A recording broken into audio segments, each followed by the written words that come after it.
You must have heard that the Health and Care Professions Council has recently updated its course information form, and the older versions of the course information form will no longer be accepted for applications from 1st of September 2023 onwards.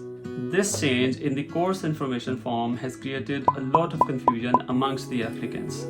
And so today, we are here to clear all your confusions and ambiguities in an easy step-by-step manner so that you can submit your application online without any difficulty. My name is Ubaid and I'm a first contact physiotherapist working in the NHS. On this channel, we help students achieve their career goals and help patients achieve their health goals. We have previously made a series of videos about everything you need to know in regards to HCPC registration and how to fill the forms online. But since the HCPC has recently updated its course information form, so today we will just talk about that. Let's start with understanding what course information form really is. The course information form provides the details of the theoretical and practical components along with the learning outcomes of the primary qualification that you have completed. Your completed course information form must include overall learning outcomes of your qualification, course-specific learning outcomes, course content, theoretical and practical hours, and the assessment methods being used. This can only include a physically signed document or can be an electronic copy of a signature, but HCPC will not accept a typed signature. The HCPC then uses all this information to determine whether your qualification is comparable to their standards of proficiency or not. Remember to provide all the information in the exact format as requested in the form. Alright, now we know what course information form is. Let's start filling this form together. Okay, we will start by logging on to the HCPC website. On this page, we will select registration. Here we will click on getting on the register. We will scroll down and select the international applications. And here we will click on the documents you need to prepare and certify. On this page, we will click on course information form and professional qualification certificate.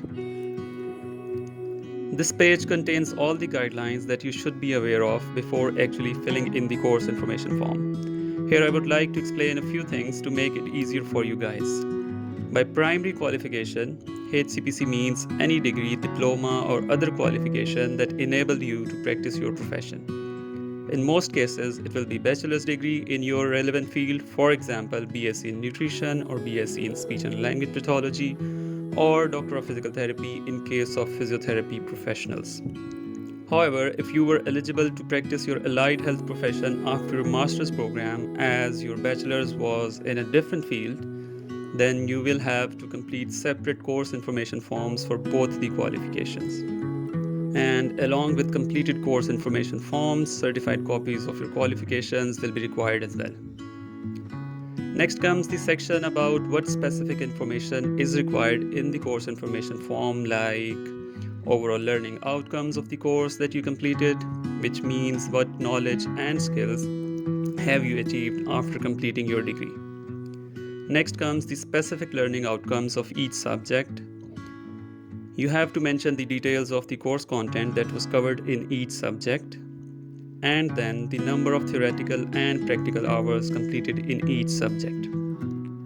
How the taught subjects were assessed, for example, verbal, written exams, or practical demonstration. And remember, the main document to help you fill with this course information form will always be your course in curriculum. To ensure the authenticity and relevance, the completed course information form must bear the stamp of your college or university. It should have official email address of contact details of the course administrator so that they could verify your application when contacted by HCPC officials. And the course information form should ideally be signed by this contact person either physically or electronically. HCPC will not accept the typed name instead of the actual signatures, so be aware of that. And before submitting your application online, make sure that all the required information is provided so that any delays in your application process can be avoided. Let's download the updated version of course information from here and start filling it. Alright, this is the updated course information form with different sections and guidelines about how to fill each section. We have already discussed about the primary qualification and what do they mean by it. The section 1 needs information about the institute and your qualifications. Let's suppose name of applicant is Zubaid. This is the address of my college. The institution address is written here. In my case, the name of qualification was this. Based on your individual qualification, you will be writing your own qualifications in this box. Here you will type the date when your final year result was announced. Here you will mention the date of your first day at the institute. Here you will mention your last date at college. As discussed previously, it should have the name and official or organizational email ID of the contact person, and it should be personally signed by the course administrator or principal. And the last thing in this section is the seal or stamp of the institute. This completes the section 1 of the course information form. Now let's move on to the section 2. Here on this page, they have explained different terms being used in the form. Therefore, you should read this page very clearly and understand all these terms thoroughly. Because you have to fill this form according to the details asked via these terms, I will try to briefly explain these terms as we keep filling the form. Okay, let's move on to the section 2A, which asks for all the subjects being taught during your qualification, the year in which they were taught, and where they were taught. Let's suppose you were taught anatomy, physiology, and biomechanics in first year at the college, kinesiology in second year, and therapeutics in third year. In this way, you can write all the subjects that were taught during your studies, and here your answer will be yes, as all the courses are usually taught at the institution. In section 2B, you will have to mention the learning outcomes of your specific program or degree that a graduate must possess after the completion of their qualification. For example, these are the learning outcomes for the physiotherapy graduate program, and you can write your degree specific learning outcomes here in this section. Now comes the section 2C of this form. This is the most important and somewhat challenging part of the course information form. Just to remind you again, all the asked information is already in your course curriculum, and we will keep extracting the desired information from the curriculum. Okay, we will fill it for both the academic systems, that is annual as well as semester system. Let's start with the annual system first. Let's suppose we are to fill in the details for the therapeutic exercises subject. Let's see what details we have for it in the curriculum. This portion mentions the completed learning hours. These could be used as learning outcomes. This explains the assessment methods. And here the detailed course content is mentioned along with the practical training.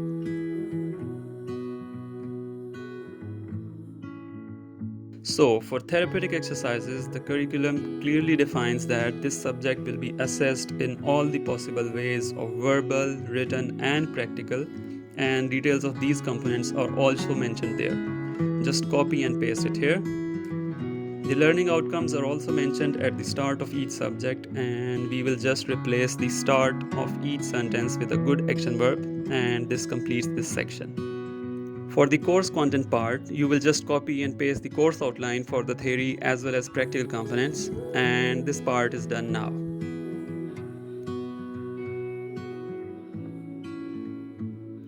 For the learning hours completed, it's very clearly mentioned at the top of each subject. Just mention them for each and every subject. So now this subject is completed, and in this way you can fill in the details for each and every subject. Here is another example for the subject of medicine. The subject is also assessed by verbal, written, and practical means, as it had both written as well as Viva exam. Here is the distribution with the details. The learning outcomes are these for the subject medicine as per the course curriculum. We will just put the complete course content here. And here we mention the learning hours completed as mentioned in the curriculum. Just repeat this process for each subject until no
1 credit hour is equal to 1 hour of teaching per week throughout the semester.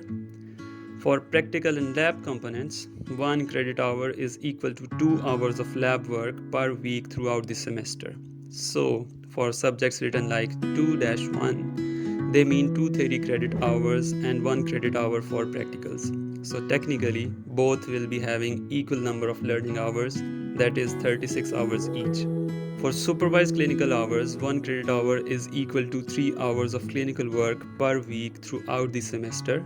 So they can be calculated as 1 credit hour into 3 hours of clinical work into 18 weeks equals to 54 hours. And for the research work, it's the same calculation as we did for supervised clinical practice, meaning 1 credit hour is equal to 3 hours of research work per week throughout the semester.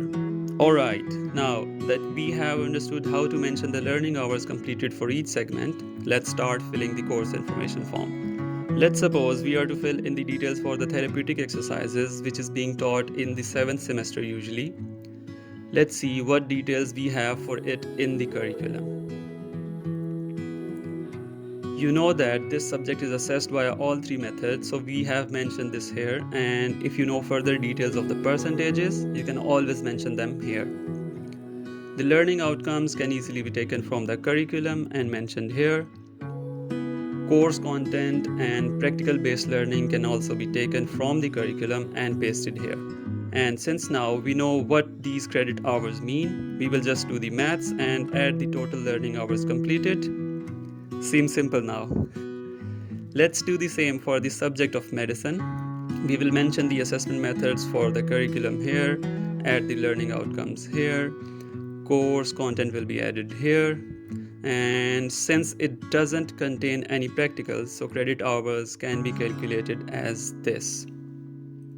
Now let's fill the form for research methodology. Everything will be similar for other subjects, and the tricky part is calculating the study hours. As we already know, 2 theoretical credit hours will constitute 36 contact hours, and in the case of research hours, 1 credit hour means 3 hours per week.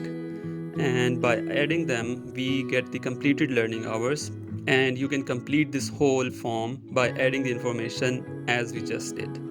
So good luck with filling this form.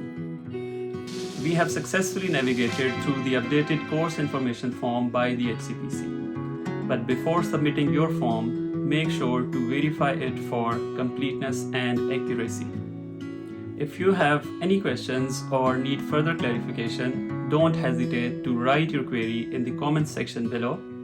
All the best with your application. Thanks for being here, and we'll see you next time. Bye.